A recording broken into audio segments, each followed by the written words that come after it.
All right, so the first award we're giving out to is the best offensive player of the year. Now, typically the Heisman Trophy does that, but that's actually really just the quarterback. So we're going to expand it to every offensive position this year. So, in the first annual, number 1, College Football Show Award, the first award we're handing out, RJ's Offensive Player of the Year, goes to Minnesota running back Mohamed Ibrahim.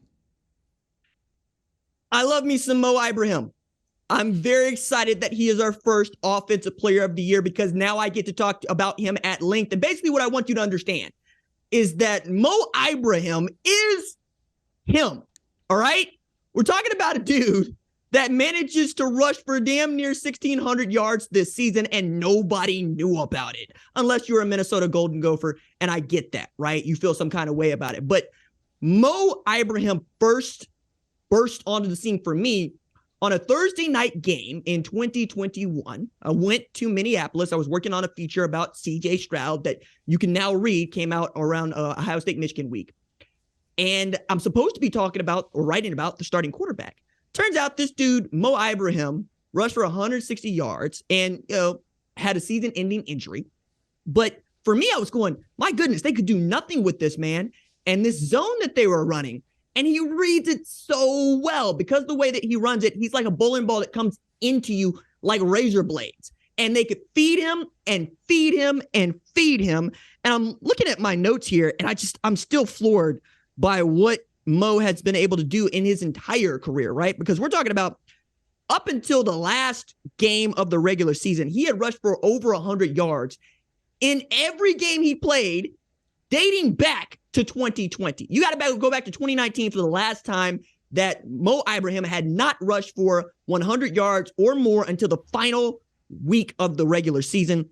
I'm really excited to see what his NFL experience is going to be like. And it's frankly a dude that we're going to miss, especially in the Big Ten, where they had just an outstanding amount of great running backs, from Blake Corum, right, to whatever Ohio State tailback you wanted to put back there, to Nick Singleton breaking out. I mean, we can go to Braylon Allen, what he was doing at Wisconsin, another 1,100-yard rushing season. But this was an opportunity to give that man some flowers, as he is the, all-time school leader in rushing yards and rushing TDs, Tyler. Yeah, I think it was a great pick, a little bit underappreciated, so glad we could give Mo some spotlight. Personally, my unbiased pick here would have been Michael Mayer, the tight end out of Notre Dame. Somehow didn't win the Mackey Award. Yes, I'm using this as an opportunity to give some shine on that. I don't know how. I know Georgia fans are going to come at me. It has become a sensitive topic between the two fan bases, but I had to throw that in there. And I'm just going to leave it at that. So let's move on to the Defensive Player of the Year award, okay? So RJ's Defensive Player of the Year award goes to Georgia defensive tackle Jalen Carter. Really an easy decision for me, because we were talking about Jalen Carter last year when Jordan Davis was caving in offensive lines. And I even wrote a column saying Jordan Davis should be your Heisman favorite going into November. Of course, the Heisman does not care about defense. It acts as if defense has never been played a single play ever in the history of the sport, because all they want to do is give it to quarterbacks, running backs, and occasionally a wide receiver. But to see Jalen Carter is to see the future of defensive line play. My favorite play is this one here, where he's sacking Jaden Daniels, but rather than putting him on the ground, he literally picks the man up and then he puts a finger in the air, like in one fell swoop. I don't know how you sun somebody more than doing that in the SEC championship game. And he's been doing that all season and for the last couple of years.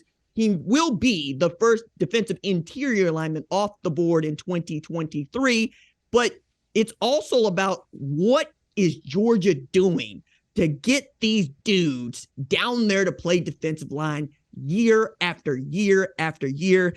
88 is my favorite defensive player, and I believe a deserving recipient of our first annual Defensive Player of the Year award. Yeah, I thought this was a great pick. No disagreement from me. And one thing about defensive line play, and particularly defensive tackles, right? It's like, some people, even people who are really dialed into the sport, you look at the stat sheet, defensive tackles aren't necessarily stuffing it, right? Because that's not necessarily their job. But when you see a great defensive tackle, you know it.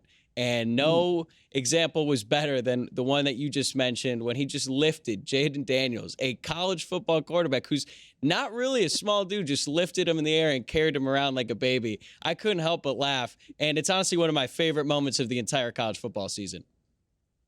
I couldn't agree more. I was not expecting him to pick him up. I certainly wasn't expecting him to pick him up and then put a finger in the air. That was the part that would put it over the top for me. Yeah, without a doubt. And just, if you're Jaden Daniels, you just try to forget that one. And just, to be honest, it could have been a lot worse. He could have just buried you into the turf. But that's not what happened there. All right, let's move on. Really fast, really quick. Kirby Smart remarked on that play. And he said, that's why we don't let him hit Stetson Bennett.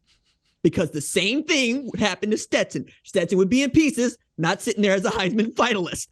I had to throw that in because at least his coach knows what's going on. To be fair to Stetson, I think that would be the end result if he had done that to just about like 98% of the population. But let's move on to the coaches. Let's give some shine to them. So for RJ's Coach of the Year award, the first annual Coach of the Year award goes to TCU head coach Sonny Dykes. This one was an easy one.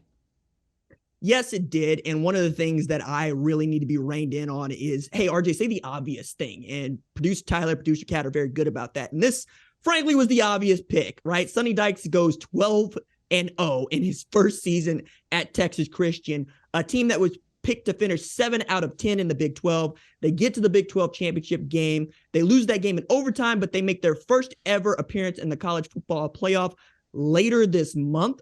Very excited for what TCU has ahead of it. They've got a new facility that they're putting into the ground. And frankly, for Sonny Dykes to come in and do this on the heels of Gary Patterson being ousted, I cannot underscore what a big deal that is, because they still got a statue of Gary Patterson on campus at TCU. And Sonny Dykes knew all of that, being a Texas guy. And then he develops the Davey O'Brien Award winner and Max Duggan. He's probably got a first-round pick at wide receiver in Quentin Johnston. And he made 2 of the better hires in all of football last year, bringing in Garrett Riley to run his offense, who won the Broyles Award, and Joe Gillespie, who I believe is the most underrated defensive coordinator in the sport, who produced the Jim Thorpe Award winner in Travius Hodges Tomlinson. It's really been outstanding what Sonny Dykes has done in just 1 year at TCU.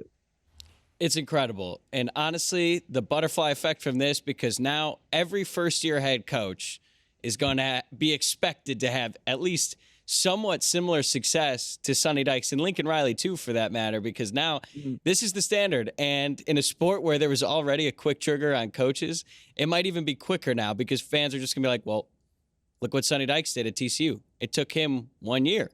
And I think we're going to see the fallout of that for years to come. They have a Bama problem, right? I did radio at WJOX earlier this week. He's going, hey, it's a down year at Alabama. I said, what?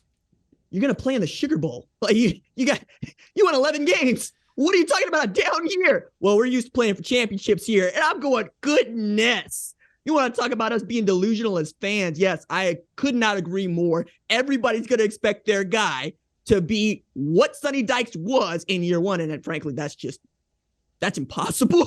Yeah. I can't imagine being that guy. Good luck to all you head coaches out there, especially you first-year head coaches trying to live up to those expectations. It's a cold world out there. But Sonny Dykes wasn't the only great coach this year. Actually, he wasn't even the only great coach in his conference, because our next award is going to go out to your underappreciated coach of the year, someone who hasn't gotten a ton of shine, but that's the whole purpose of the show. So RJ's underappreciated coach of the year award goes to Kansas State coach Chris Klieman.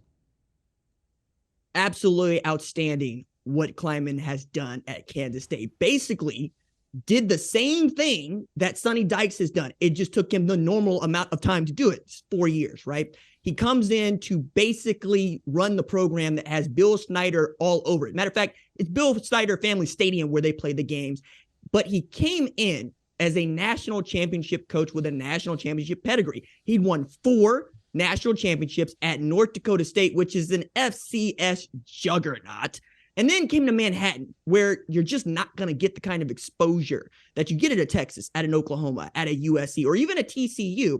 Then recruited Deuce Vaughn, who became a 2-time first-team All-American as an all-purpose player, which means he's got the best all-purpose player in the country for 2 years running, developed Will Howard behind Adrian Martinez, turned him into the kind of guy that can go win you the first Big 12 championship at Kansas State since 2012, when Kansas State offensive coordinator Colin Klein was quarterback for the Wildcats. Tremendous what he has done. And frankly, Chris Klieman has made it his living. Well, I should say, has made it his job and making a living as his job, beating the hell out of my team, Oklahoma. Like it just feels like if you want me to talk about you being underappreciated, go stop a mud hole in the Sooners and walk them dry more often than not. And he put it out there against a team that we thought was all really, really good at Oklahoma and said, no. This is a harbinger of things to come.